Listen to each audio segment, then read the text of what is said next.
புஸ்தகம் 26ஆம் அதிகாரம். ஏசாயா தீர்க்கதரிசியின் புஸ்தகம் அதனுடைய 26ஆம் அதிகாரம் 3ஆம் வசனத்தை நான் வாசிக்கிறேன்.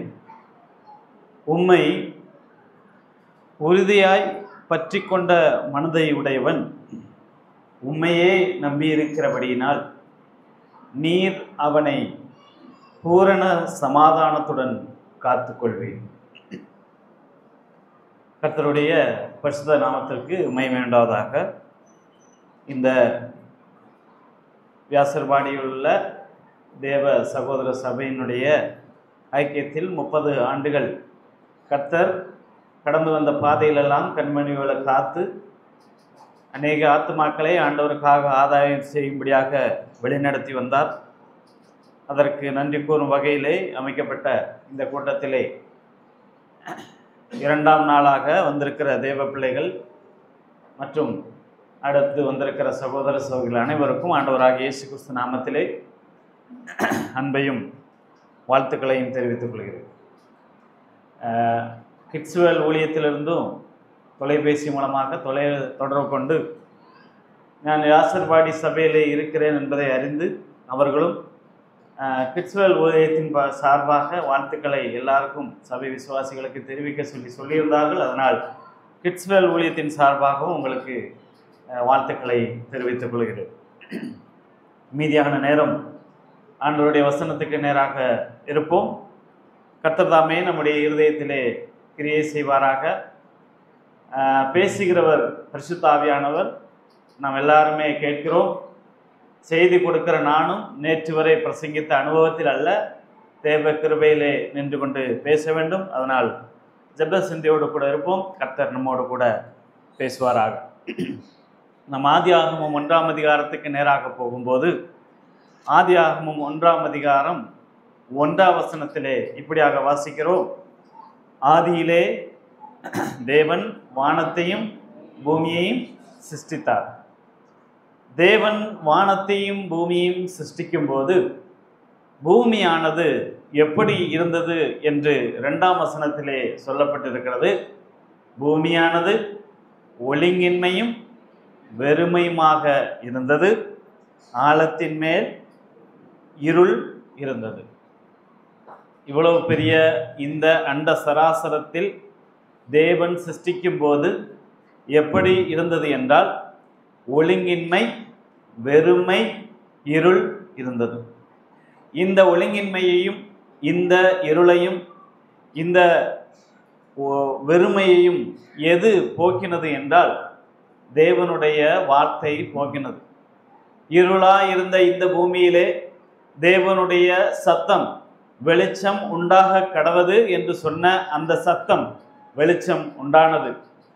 அப்போ சகலத்தையும் உண்டாக்கினது எது என்றால் தேவனுடைய அந்த சத்தம். உண்டாக கடவது என்று சொன்னபோது அது அப்படியே ஆனது என்று வாசிக்கிறோம். அப்படியானால் இந்த நாம் பார்க்கின்ற அந்த சராசரத்தில் இருக்கின்ற ஒழுங்கின்மை, வெறுமை, இருளை போக்க தேவனுடைய சத்தத்துக்கு முடியும் என்றால் இந்த உலகத்திலே இருக்கிற நம்முடைய வாழ்க்கையில் இருக்கிற ஒழுங்கின்மை, நம்முடைய வாழ்க்கையில் இருக்கிற வெறுமை, நம்முடைய வாழ்க்கையில் இருக்கிற இருள், இதை மாற்ற தேவனுடைய வசனத்துக்கு முடியும்.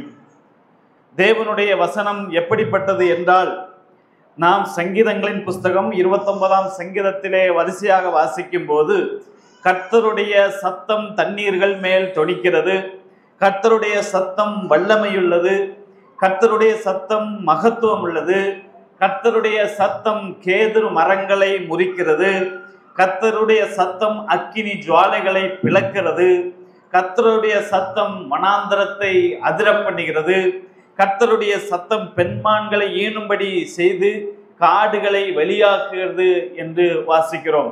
அதே போல மீகா தீர்க்கதரிசன புஸ்தகம் 6ஆம் அதிகாரம் 9ஆம் வசனத்தை வாசிக்கும் போது கர்த்தருடைய சத்தம் நகரத்தை நோக்கி கூப்பிடுகிறது, ஞானம் உள்ளவன் உம்முடைய நாமத்தை மதிப்பான், மிலாற்றுக்கும் அதை நியமித்தவருக்கும் செவி கொடுங்கள் என்று பார்க்கிறோம்.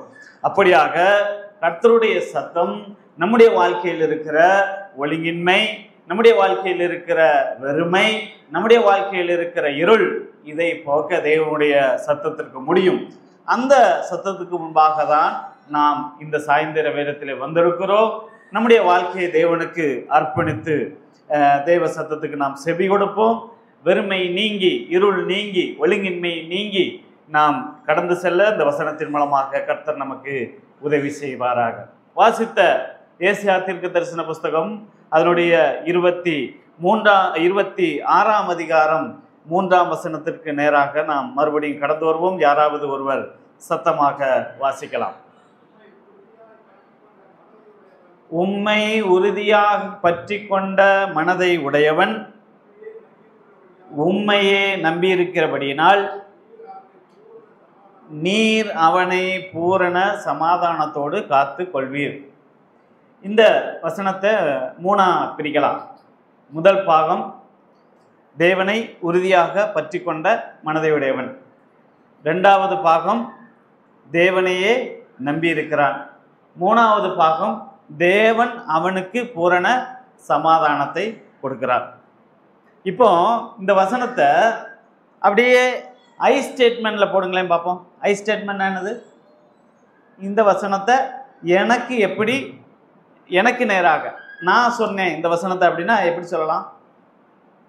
உம்மை உறுதியாக பற்றி கொண்ட நான், அப்படித்தானே? இந்த வசனத்தை எல்லாம் பாருங்களேன், அப்ப தெரியும். உம்மை உறுதியாக பற்றி கொண்ட மனதை உடைய நான் உம்மையே நம்பி இருக்கிறபடினால், அடுத்து ஆண்டவரை பார்த்து நீர் என்னை பூரண சமாதானத்தோடு காத்துவீர். இன்றைக்கு இந்த உலகம் தேடிக்கொண்டிருக்கிறது சமாதானத்தை தான். இந்த உலகம் எப்படியாவது சமாதானத்தை தேடி தன்னால் என்னெல்லாம் முயற்சி செய்ய முடியுமோ அந்த முயற்சியை மேற்கொண்டு சமாதானத்தை அடைய முயற்சிக்கிறது. ஒரு கணக்கெடுப்பின்படி உலகத்திலே 43% பேருடைய வாக்கு என்ன அப்படின்னா, உங்களுக்கு பீஸ்ஃபுல்லான லைஃப், சமாதானமான வாழ்க்கை கிடைக்க வேண்டுமென்றால் என்ன இருக்க வேண்டும் என்று கேட்டதற்கு 43% பேர் சொன்ன பதில் என்னவென்றால், பணம் இருந்தால் சமாதானமாக இருக்கலாம். எப்படி? 43% பேர் என்ன சொல்றாங்க? பணம் இருந்தால் சமாதானமாக இருக்கலாம். ஆனால் இதே உலகத்துல எத்தனையோ மல்டி மில்லியர்ஸ் பணம் அதிகமாக இருக்கிறவர்கள் தங்கள் வாழ்க்கையிலே உயிரை மாய்த்து கொள்ளுகிற சம்பவத்தை நாம் பார்க்க முடியும். எப்படி? வசதி இருக்கு, பணம் இருக்கு, ஆனா தூக்கு போட்டு தற்கொலை பண்ணி கொண்டிருப்பதை பார்க்க முடியும். அழகு இருந்தால் சமாதானமாக இருக்கலாம் என்று சொன்னால் எத்தனையோ அழகுள்ளவர்கள், பாடி பில்டர்ஸ், நடிகைகள் சமாதானம் இல்லாமல் விவாகரத்து பண்ணி கொண்டிருக்கிறதை பார்க்க முடியும். அப்படி உலகத்திலே பணத்தினாலும் செல்வத்தினாலும் அழகினாலும் இந்த சமாதானத்தை வாங்கலாம் என்று முயற்சி செய்து செய்து செய்து அதிலே தோற்று போய் கொண்டிருக்கும் போது, இந்த உலகத்திலே சமாதானம், அதுவும் பூரண சமாதானம் ஒன்று உண்டு, அந்த பூரண சமாதானம் இலவசமாக கிடைக்கும் என்ற ஒரு வாக்குறுதியை இந்த உலகத்திலே தருமென்றால் அது பரிசுத்த வேதாகமத்தை தவிர வேற எங்கேயுமே இல்லை. அதுவும் சாதாரண சமாதானம் இல்லை. என்ன சமாதானம்? பூரண சமாதானம். இந்த பூரண சமாதானம் எப்படி கிடைக்கும்னு தான் இந்த வசனம் என்ன போட்டிருக்குதுன்னா, தேவனை உறுதியாய் பற்றி கொண்டு தேவனையே நம்பி வாழுகிற மனிதனை தேவன் பூரண சமாதானத்தோடு காத்துக்கொள்ளும். எவ்வளவு சிம்பிளான ஐடியா பார்த்தீங்களா? ரொம்ப கஷ்டம்லாம் இல்லைல்ல. இது சமாதானம் வேணும், அதுவும் பூரண சமாதானத்தோடு காக்கப்பட வேண்டும் என்றால் என்ன செய்யணுமா? தேவனை உறுதியாய் பற்றி கொண்டு தேவனையே நம்பி. இவ்வளவுதான், சிம்பிள். சொல்றதுக்கு நல்லா இருக்கு, கேட்கறதுக்கு ரொம்ப ஈஸியா இருக்கு, அப்படித்தானே? நீங்க சொல்லிட்டு பேருவீங்க, வாழ்றது நாங்க தானே. அப்போ இவ்வளவு சிம்பிள் அப்படின்னு இந்த வேத வசனத்தின்படி பார்த்தாலும் தேவனை உறுதியாக பற்றி கொள்வது என்றால் என்ன என்பதை நாம் அறிந்திருக்க வேண்டிய அவசியம் இருக்கிறது. தேவனை உறுதியாக பற்றி கொள்வது என்பது 24 வேத வசனத்தை எடுத்து படிப்பதா? தேவனை உறுதியாக பற்றி கொள்வது என்பது முழங்கால் போட்டு எப்பவும் ஜெபம் பண்ணி கொண்டு இருப்பதா? தேவனை உறுதியாக பற்றி கொண்டிருப்பது முக்காட போட்டு எப்பவும் நான் ஜெபிக்கிறேன்னு சொல்லி கொண்டு இருப்பதா? தேவனை உறுதியாக பற்றி கொண்டு இருப்பது நான் பரிசுத்தவான் என்று காட்டிக்கொள்வதா? தேவனை உறுதியாக பற்றி கொள்வது என்பது நேரம் தவறாக நான் சபைக்கு வந்து விடுவேன் என்பதா? தேவனை உறுதியாக பற்றி கொண்டு இருக்கிறேன் என்பது சபை கூட்டத்தில் எல்லாத்திலையும் நான் பொறுப்பா இருக்கிறேன் என்பதா? தேவனை உறுதியாக பற்றி கொண்டிருப்பது என்பது என்ன என்பதை நாம் தெரிந்தவர்களாக தான் இன்னைக்கு போக வேண்டும். தேவனை உறுதியாக பற்றி கொண்டு இருக்கிற மனதை உடையவன், அப்படித்தான் அந்த வசனத்தில் போட்டிருக்கு, அப்படித்தானே? ஆமா, அப்படித்தானே போட்டிருக்கு. தேவனை உறுதியாக உம்மை உறுதியாக பற்றி கொண்டிருக்கிற மனதை உடையவன் அப்படின்னா அந்த மனசு யாருக்கு இருக்கிறோ அவர்கள். இப்ப மனதை உடையவன், மனம் அப்படின்னா என்ன? வேதவசனத்தின் அடிப்படையிலே நாம் பார்க்கும்போது மனிதன் 3 கடகத்தினால் ஆனவன். 3 கடகத்தினால் ஆனவன் தான் மனிதன். ஆவி, ஆத்மா, சரீரம். ஆவி, ஆத்மா, சரீரம் என்ற 3 கடகத்தினால் தான் மனிதன் இருக்கிறான். மனிதனுக்குள்ளே ஆவி இருக்கிறது, மனிதனுக்குள்ளே ஆத்மா இருக்கிறது, மனிதனுக்குள்ளே சரீரம் இருக்கிறது. இந்த 3 தான் மனிதன். இது எப்படி என்று பார்த்தால், தேவன் மனிதனை சிருஷ்டிக்கும் போது தன்னுடைய கையினாலே அவனுக்கு தேவ சாயலாக மனிதனை சிருஷ்டித்து தேவனுடைய ஜீவ சுவாசத்தை அவனுடைய நாசியிலே ஊதினான். அதுதான் தேவ ஆவி. தேவனுடைய ஆவியை அவனுக்குள்ள ஊதினான். அது தேவன் கொடுத்தது, தேவ ஆவி. அடுத்து இந்த மண்ணிலிருந்து மனுஷன் உண்டாக்கப்பட்டான். அப்ப இந்த சரீரம் மண். ஓகே, ஆவி தேவனுடையது, சரீரம் சொல்லுங்க மண்ணுக்குரியது. மண்ணிலிருந்து எடுக்கப்பட்ட சரீரம் மண்ணா இருக்கிறது, அது மண்ணுக்கு திரும்பும். தேவன் கொடுத்த ஆவி அவனுக்குள்ளது. இதுக்கு 2க்கும் நடுவில் ஒருத்தர் இருக்காரு. யாரு? அதான் மனசு, அதான் ஆத்மா. இந்த ஆத்மா என்ன அப்படின்னு பார்த்தா, தேவன் கொடுத்தது அது மேலானவைகளை சிந்திக்கக்கூடியது, சரீரம் கீழானவைகளை சிந்திக்கக்கூடியது. இதுக்கு 2 நடுவில் இருக்கிற ஆத்மா திணறிக்கிட்டு இருக்கு. ஏன்? ஆவி சொல்றதை கேட்பதா, இந்த சரீரம் சொல்றதை கேட்பதா? மேலானவைகளை நாடுவதா, கீழானவைகளை நாடுவதா? இந்த முடிவெடுக்க வேண்டிய பொறுப்பு எதுக்கு இருக்கு தெரியுமா? ஆத்மாவுக்கு இருக்கு. அதுக்கு பேர் தான் மனசு. ஏதேன் தோட்டத்துல ஆண்டவர் சொன்னார், நீ எல்லா விருட்சத்தின் கனியை பிடிக்கலாம், நன்மை தீமை அறியத்தக்க விருட்சத்தின் கனியை புசிக்க கூடாது, புசிக்க நாளிலே சாகவாய். சரி, இப்போ தேவன் சொல்லிட்டாரு, நீ புசிக்கும் நாளிலே சாகவே சாவாய். இப்ப பிசாசு என்ன சொல்றாரு? நீ சாகவே சாவது இல்லை, அப்படித்தானே சொல்றாரு? நீங்க சொல்லுங்களேன், சொன்னா தான் எனக்கும் நீங்க ஏதோ கேட்டுக்கிறீங்களான்னு எனக்கு அப்பதான் தெரியும். இப்ப தேவன் சொல்லுகிறார், இதை புசிக்காதே, புசிக்கும் நாளிலே சாகவே சாவாய். பிசாசு சொல்றான், இதை புசி சாகவே சாவாய். இப்போ ஆவி சொல்றது சாவாய், சரீரம் சொல்லுது சாகவதில்லை. இப்ப முடிவெடுக்க வேண்டியது எது? ஆத்மா. அப்போ அந்த இடத்துல தான் எப்படி முடிவெடுத்தாங்க தெரியுமா? சூப்பரான ஒரு முடிவு, அப்படித்தானே? ஏவாள் எடுத்த முடிவு சூப்பர்னு முடிவுங்க, ஆமாங்கிறாங்க. ஏவாள் எடுத்த முடிவு ஆதியாகமம் 3ஆம் அதிகாரம் அதனுடைய 6ஆம் வசனத்தை வாசிங்களேன். ஆமான்னு மண்டையாட்டினவங்களே வாசிங்க. ஆதியாகமம் 3ஆம் அதிகாரம் 6ஆம் வசனம். அப்பொழுது ஏவாள் ஆனவள், ஏவாள் என்ற ஸ்திரீ ஆனவள், அந்த விருட்சம் புசிப்புக்கு நல்லதும் பார்வைக்கு இன்பமும் புத்தியை தெளிவிக்கிறதுக்கு. சரி, இப்ப 3 பார்த்தோம். என்னென்னதெல்லாம்? பார்வைக்கு இன்பம், புசிப்புக்கு நல்லது, பார்வைக்கு இன்பம், அடுத்து புத்தி. இந்த 3 எடுத்துக்கோங்களேன். இந்த 3 சரீரத்துக்குள்ள வருமா, ஆவிக்குள்ள வருமா? 3 சரீரம். இப்போ அதே வசனத்தை மூடிடாதீங்க, அப்படியே வச்சுக்கோங்க. 1 யோவான் 2ஆம் அதிகாரத்தினுடைய 16ஆம் வசனத்தையும் வாசிங்க. 1 யோவான் 2ஆம் அதிகாரம் 16ஆம் வசனம். மற்ற இதையும் மூடிடக்கூடாது, ஆதியாகமத்தை அப்படியே வச்சுக்கோங்க. மாம்சத்தின் இச்சையும் கண்களின் இச்சையும் ஜீவனத்தின் பெருமையுமாகிய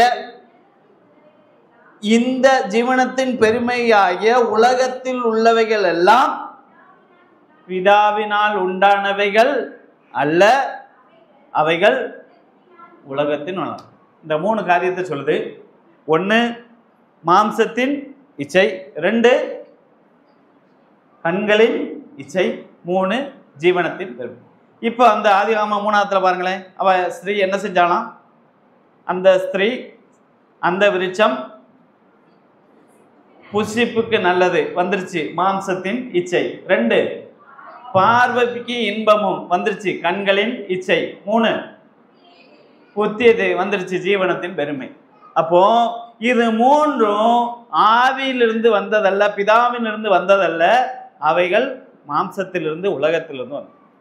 அப்போ ஒரு பாவம் அப்படின்னு வந்தா, பாவம் என்பது தேவனை விட்டு நம்மை பிரிக்கிறது தான் பாவம். அந்த பாவம் எப்படி வருகிறது? மாம்சத்தின் இச்சை, கண்களின் இச்சை, ஜீவனத்தின் பெருமை. இதெல்லாம் பிதாவினால் உண்டாவன அல்ல, எங்கிருந்து வந்தது? பூமியிலிருந்து வந்தது. அப்போ நம்முடைய மனசு என்பது, நம்முடைய ஆத்மா என்பது பிதாவாகிய தேவன் தந்த ஆவிக்கும் அந்த பூமியிலிருந்து எடுக்கப்பட்ட மண்ணுக்கும் இடையில இருக்கிறதுக்கு பேர் தான் ஆத்மா. அந்த ஆத்மாக்கு சுயமாக தீர்மானம் எடுக்கக்கூடிய உணர்வை, உரிமையை ஆண்டவர் கொடுத்திருக்கிறார். அந்த மனுஷன் எடுக்கிற அந்த தீர்மானத்தின் அடிப்படையில தான் அவன் எப்படி இருக்கிறான். அதனாலதான் இன்னைக்கு நாம் எப்படி இருக்கிறோமோ அதிலே நமக்கு போக்கு சொல்ல இடமில்லை. ஆண்டவரே எனக்கு ஏன் இப்படி ஆச்சு அப்படின்னு ஆண்டவர் பத்தி கேட்க வேண்டாம். ஏன்னா உனக்கு தீர்மானம் எடுக்கக்கூடிய ஒரு ஆத்மாவை தேவன் கொடுத்திருக்கிறார். அது எப்படி தீர்மானம் எடுக்குதோ அதன் அடிப்படையிலே நம்முடைய போக்கு இருக்கும் என்பதை நம்ம பார்க்கணும். அப்போ இந்த இடத்துல ஆவி சொல்வதை கேட்பதா, சரீரம் சொல்வதை கேட்பதா என்று, எப்படி சரீரம் சொல்வதை கேட்காமல் ஆவி சொல்வதை கேட்டு வெற்றியுள்ள வாழ்க்கை வாழ்வது எப்படி, அதைத்தான் இன்னைக்கு பார்க்க போகிறோம். அந்த ஆவி சொல்வதை கேட்கும் போதுதான் அது நாம் தேவனை உறுதியாக பற்றி கொள்ளுகிற ஒரு அனுபவத்துக்குள்ளாக வர முடியும். அப்படி அனுபவத்துக்குள்ளாக வரும்போதுதான் நாம் தேவனையே நம்பி வாழுவோம். அப்படி நம்பி வாழும் போதுதான் தேவன் நம்மை பூர்ண சமாதானமாக காத்துக்கொள்வார். இப்போ இந்த தேவனுடைய ஆவியானவர் சொல்வதை கேட்டு, நமக்குள்ள இருக்கிற அந்த ஆவி ஆத்மா சரீரத்திலே ஆவி சொல்வதை கேட்டு, இந்த சரீரம் சொல்வதை கேட்காமல் ஆவிக்கு செவி கொடுப்பது எப்படி அப்படிங்கிறத நம்ம சுருக்கமாக பார்ப்போம். அது ரொம்ப ஈஸியானது தான், ரொம்ப கஷ்டமான டாஸ்கெல்லாம் கிடையாது. நம்ம மனசு வச்சா முடிகிற ஒரு விஷயம்தான். தேவன் தாமே நமக்கு அப்படியாக தேவனுடைய ஆவிக்கு நேராக நம்மை ஒப்பு கொடுத்து அனுதின வாழ்க்கையிலே வெற்றியுள்ள கிறிஸ்தவ வாழ்க்கை வாழ இந்த வசனத்தின் மூலமாக தேவன் நம்மை வழிநடத்துவாராக. மத்தேயு எழுதின சுவிசேஷம் 26ஆம் அதிகாரத்தினுடைய 41ஆம் வசனத்தை வாசியுங்கள். மத்தேயு எழுதின சுவிசேஷம் 26ஆம் அதிகாரம் 41ஆம் வசனம். நீங்கள் சோதனைக்கு உட்படாதபடிக்கு விழித்திருந்து ஜெபம் பண்ணுங்கள். ஏன்னா ஆவி உற்சாகம் உள்ளது, மாம்சம் பலகீனம் உள்ளது. புரிஞ்சா? என்ன சொன்னேன்? இப்ப என்ன சொன்னேன்? தூங்குறவங்க ஒரு அள்ளில சொல்லுங்க பார்ப்போம். இப்ப என்ன சொல்லியிருக்கு? ஆவி உற்சாகம் உள்ளது, மாம்சம். இப்ப சாத்தான் வாரான், சரியா? நம்ம கிட்ட வாரான். நம்மகிட்ட 2 இருக்கு, ஆவின்னு ஒன்று இருக்கு, மாம்சம்னு இருக்கு. இப்போ எது பலமா இருக்கோ அதை அட்டாக் பண்ணுவானோ, எது பலவீனமா இருக்கு அதை அட்டாக் பண்ணுவானா? பலவீனமானதான் அட்டாக் பண்ணுவான்.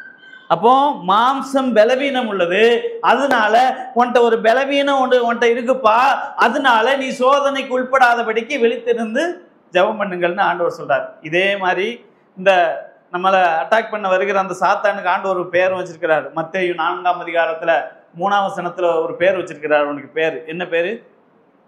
மத்தேயு 4:3. என்னங்க? யாரு? மிஸ்டர் சோதனைக்காரன், அப்படித்தானே? அவனுக்கு பேர் என்ன பேரு? யாரை பார்த்து சொல்லியிருக்கு?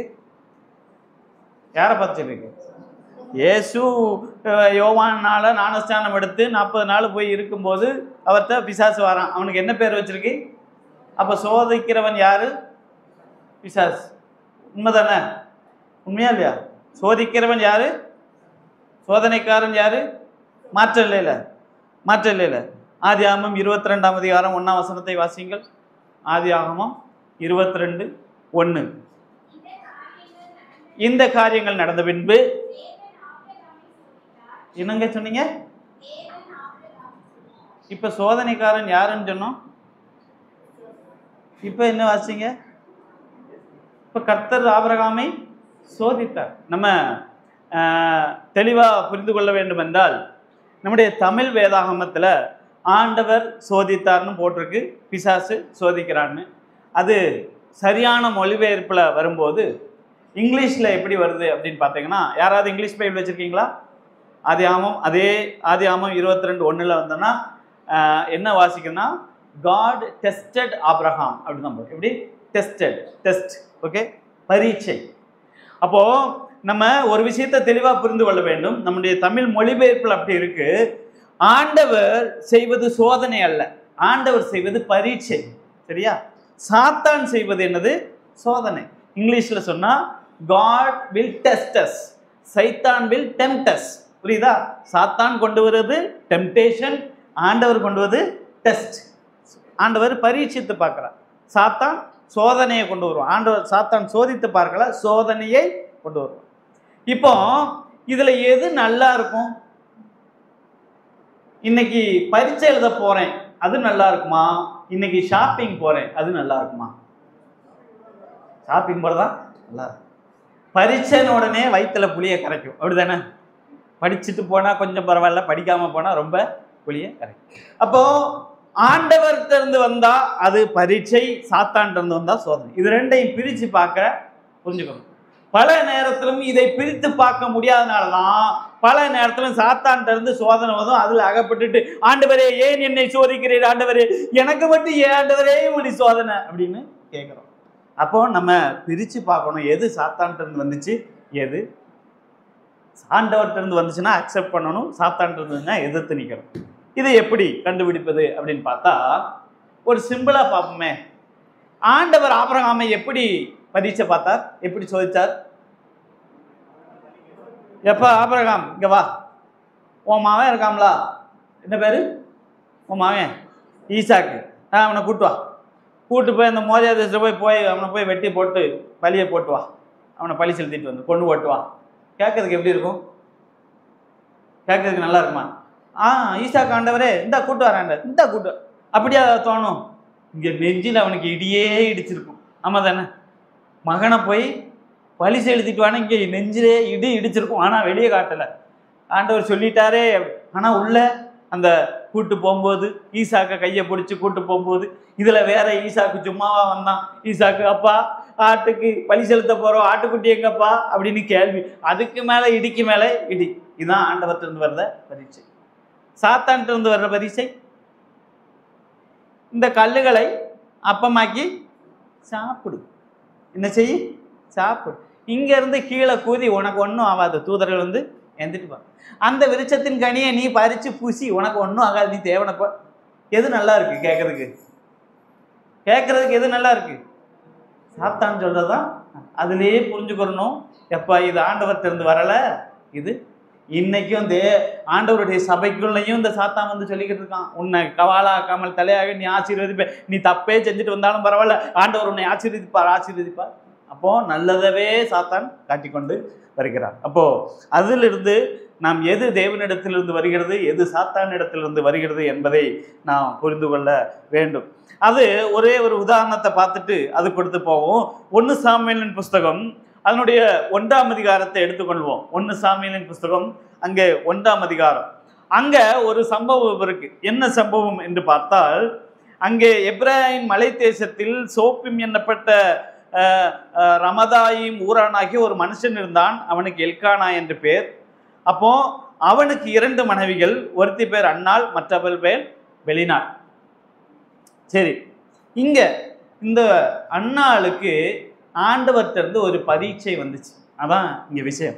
என்ன பரீட்சை அப்படின்னு பார்த்தா, 4ஆம் வசனத்தை வாசிங்க. அங்கே எல்கானா பலியிடும் நாளிலே தன் மனைவியாகிய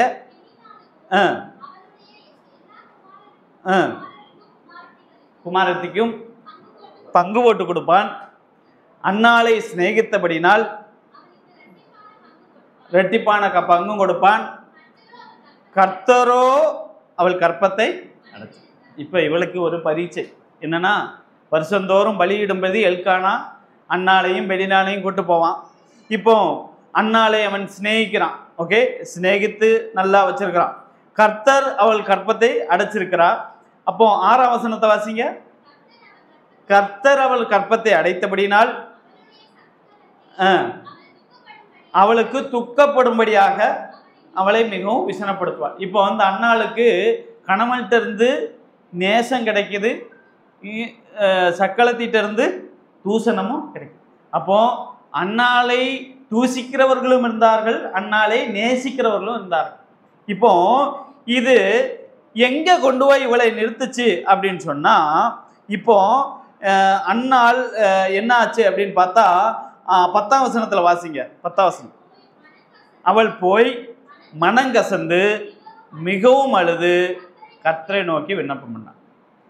இந்த அண்ணாளை நேசிக்கிறவர்கள் இருந்தால் தூசிக்கிறவனும் இருந்தான்.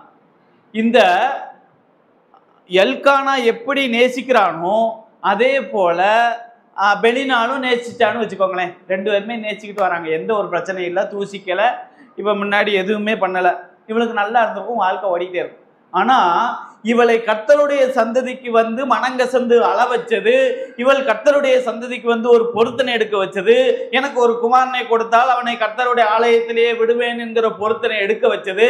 அந்த பொருத்தனையின் மூலமாக கர்த்தர் சாமுவேலை கொடுத்தது. அந்த சாமுவேலை கொண்டு சமஸ்த இஸ்ரவேலையும் கர்த்தர் ஏலி 40 வருடம் இஸ்ரவேலை நியாயம் விசாரித்ததுக்கு அப்புறமாக அடுத்து சாமுவேல் உயிரோடு இருக்கும் நாள் மட்டும் இஸ்ரவேலை நியாயம் விசாரிக்க வைத்தது. அந்த சாமுவேலை வைத்து இஸ்ரவேலின் ராஜாக்களாக சவுலையும் தாவீதையும் தேவனுக்கு முன்பாக ராஜாவாக அபிஷேகம் பண்ண வைத்தது. இதெல்லாம் சாமுவேலை கொண்டு செய்ய வச்சாரு. இப்ப இதுக்கு அண்ணாளை ப்ரிப்பேர் பண்ணார். எப்படி? பரீட்சை பார். அப்போ நம்முடைய வாழ்க்கையில பரீட்சை வந்த உடனே இந்த அண்ணா போய் தன்னை நேசிக்கிற எல்கானாட்ட கம்ப்ளைண்ட் பண்ணல, பெலினால்ட்ட கம்ப்ளைண்ட் பண்ணல, யார்த்தையும் கம்ப்ளைண்ட் பண்ணல, நேரா யார் சன்னதிக்கு வந்தா? கர்த்தருடைய. நம்முடைய வாழ்க்கையில பரீட்சைகள், சோதனைகள், வேதனைகள் வரும்போது நாம் வர வேண்டிய இடம்தான் தேவனுடைய சமூகம். அந்த தேவனுடைய சமூகத்துக்கு வரும்போது அந்த பரீட்சையிலே வெற்றி பெற முடியும். அப்படி வெற்றி வரும்போது தான் நாம் இந்த சரீரத்திற்கு ஏதுவான சிந்தைகளை ஒழித்து ஆவிக்கு செவி கொடுத்து தேவனையே உறுதியாக பற்றி கொண்டுகிற அனுபவத்துக்கு நேராக வர முடியும். இப்போ இந்த தேவனுடைய சமூகத்துக்கு நேராக வரும்போது நாம் தெளிவாக புரிந்து கொள்ள வேண்டிய விஷயம் என்ன என்று பார்க்கும்போதா, புதிய ஏற்பாட்டில் கர்த்தராகிய இயேசு கிறிஸ்து ஒரு உவமையை சொல்றார். லூக்கா எழுதின சுவிசேஷம் 15ஆம் அதிகாரத்தில் 20 முதல் உள்ள வசனத்தை வாசிக்கும் போது அங்கே நாம் இளைய குமாரனுடைய கதையை வாசிக்கிறோம். இளைய குமாரனுடைய கதையில என்ன வாசிக்கிறோம்னா, இளைய குமாரன் தகப்பனை விட்டு போயிட்டான்.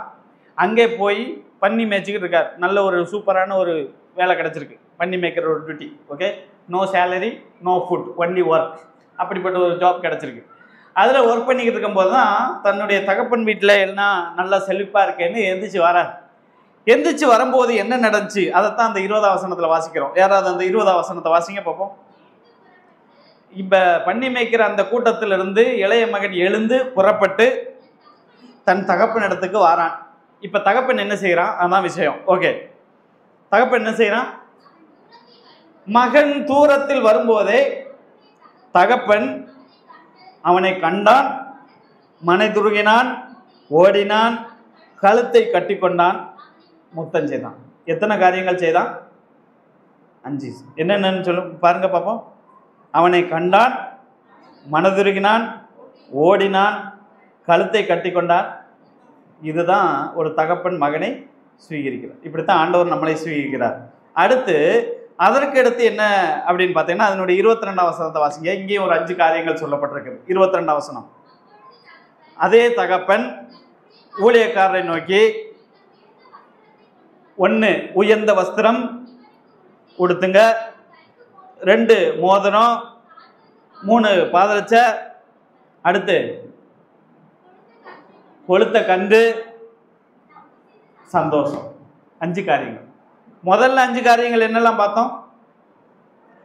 அவனை கண்டான், மனதுருகினான், ஓடினான், கழுத்தை கட்டினான், முத்தம் செய்தான். 2வது 5 காரியம் பார்த்தோம்.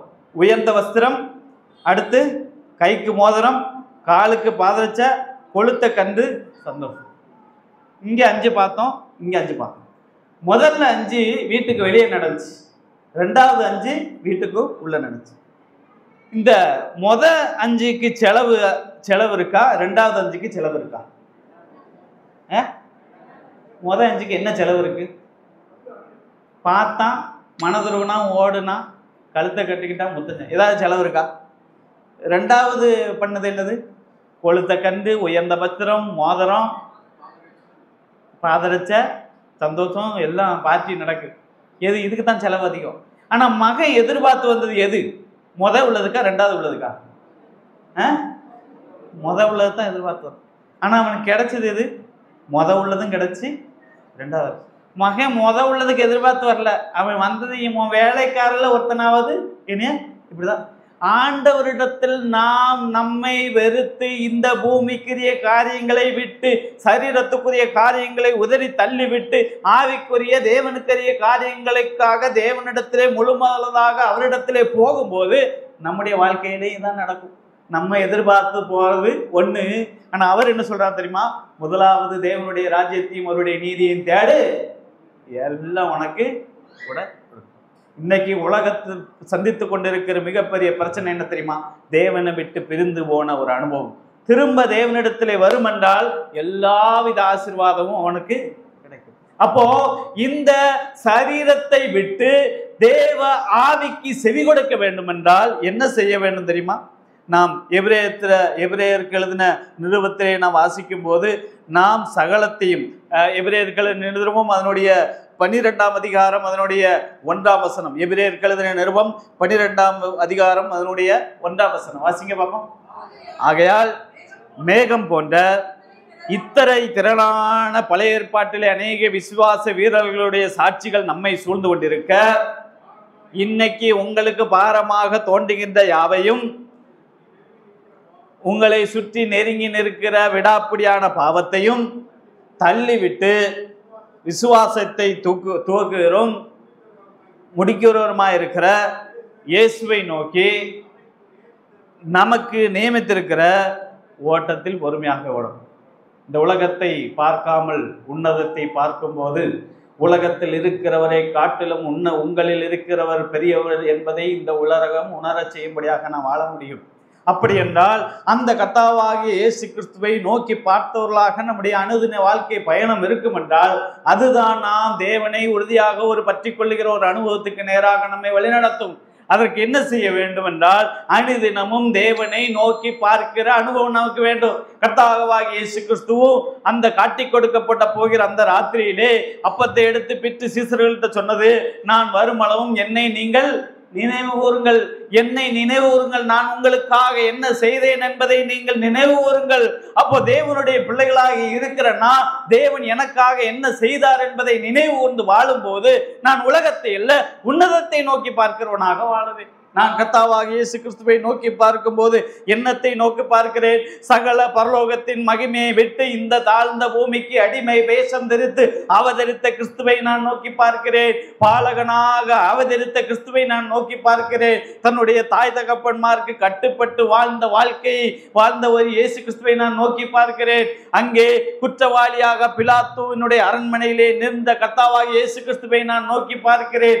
எனக்காக உழுகிறவர் உழுவது போல தன்னுடைய முழுவை அடிப்பதற்கு ஒப்பு கொடுத்த கிறிஸ்துவை நான் நோக்கி பார்க்கிறேன். எனக்காக சரீரத்தின் ரத்தம் முழுவதும் சிந்தின இயேசு கிறிஸ்துவை நான் நோக்கி பார்க்கிறேன். பாரமான சிலுவையை தோளில் சுமந்து கொண்டு விழுந்தும் எழுந்தும் நடந்து போகிற கிறிஸ்துவை நான் நோக்கி பார்க்கிறேன். கல்வாரி சிலுவைக்கு நேராக சிலுவையை சுமந்து சென்ற இயேசுவை நோக்கி பார்க்கிறேன். 2 கல்லர்களுக்கு முன்பாக ஒரு கல்லனை போல சிலுவையிலே அறையப்பட்ட இயேசுவை நோக்கி பார்க்கிறேன்.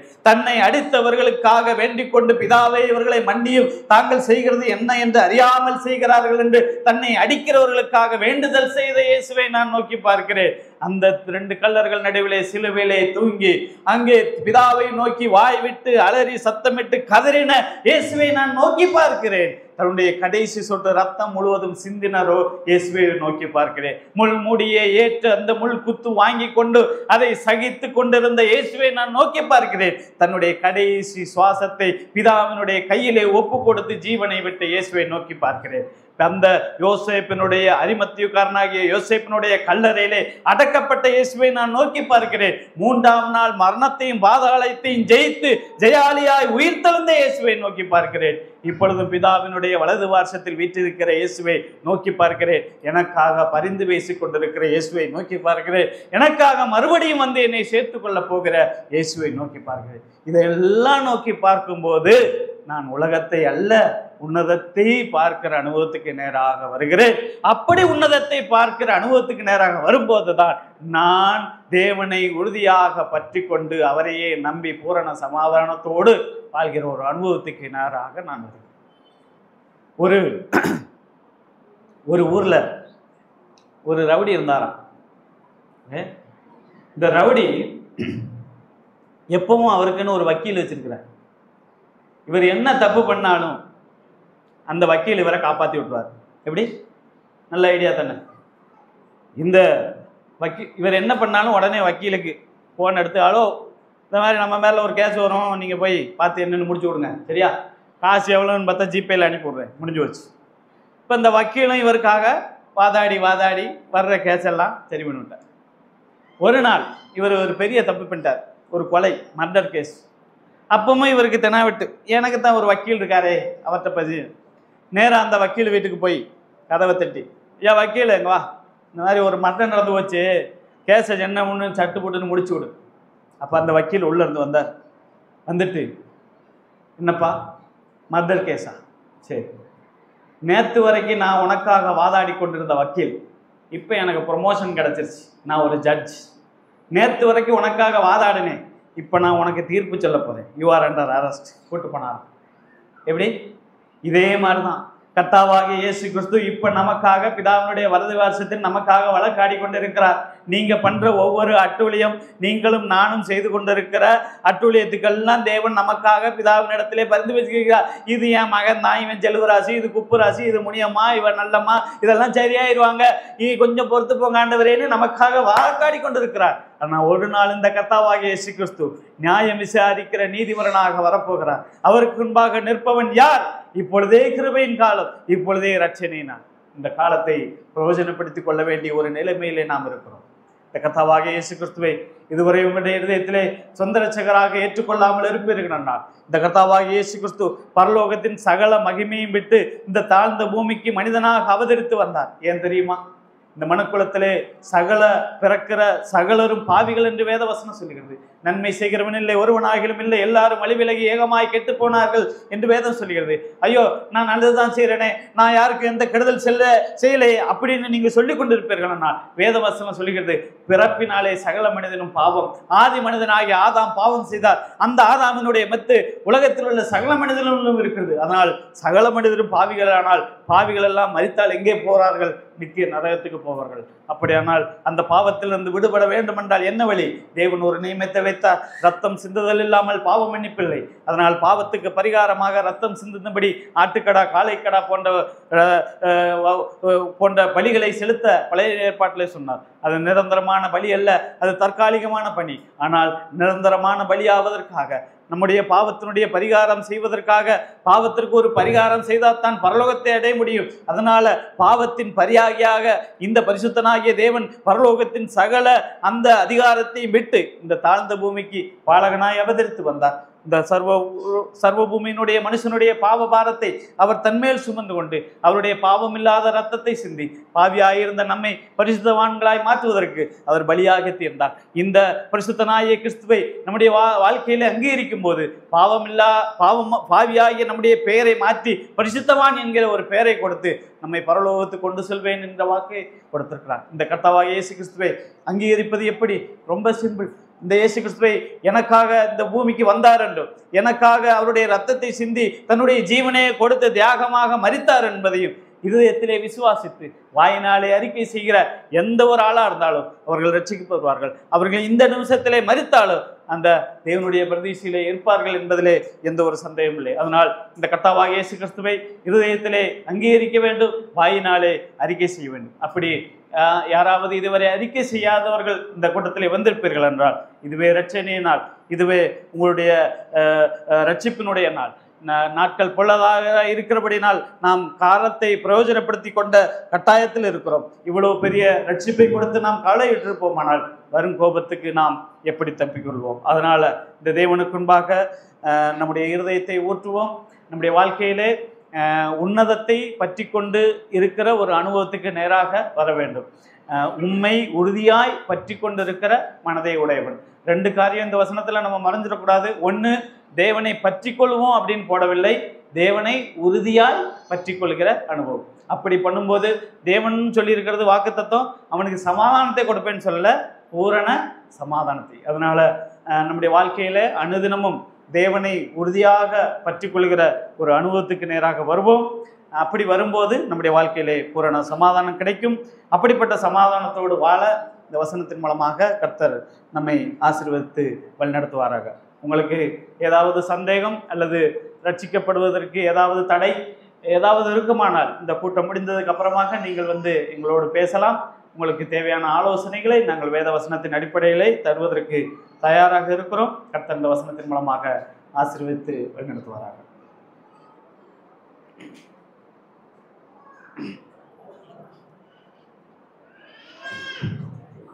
உட்காருங்க. சதீஷ் ஜெபித்து கூட்டம் நிறைவேற்று.